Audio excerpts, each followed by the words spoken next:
Fines Seija Lampi. Hola. Ritari Don Quixote. Joitakin aikoja sitten asui erässä vähäpätöisessä pikkukaupungissa aatelismies, jollaisesta Espanja ei vielä tänä päivänäkään kärsi puutetta. Hänen tulonsa eivät olleet suuret.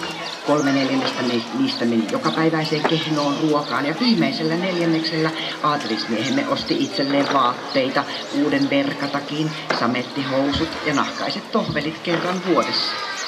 Hänen perhekuntansa käsitti hänen sisaren tyttärensä, joka oli nuori, kaunis 18-vuotias tyttö, vanhan taloudenhoitajattaren sekä nuoren pojan, jonka tehtävänä oli ruokkia hevonen, kantaa vettä ja toimitella muita pieniä askareita.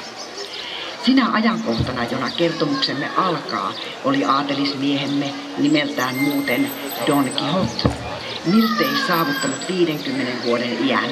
Hän oli kuitenkin vielä vahva ja hyvässä kunnossa, pitkä, mutta hyvin laiha. Hänellä oli kapeat sisäänpainuneet kasvot ja hän oli aivan intohimoinen metsästäjä.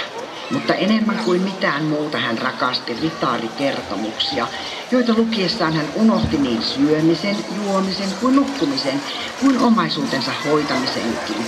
Ja myi monta kaunista maapalaa saadakseen rahaa noiden vaikeasti saatavien seikkailukirjojen ostamiseen.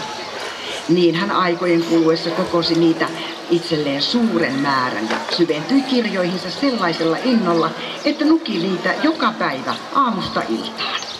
Tässä.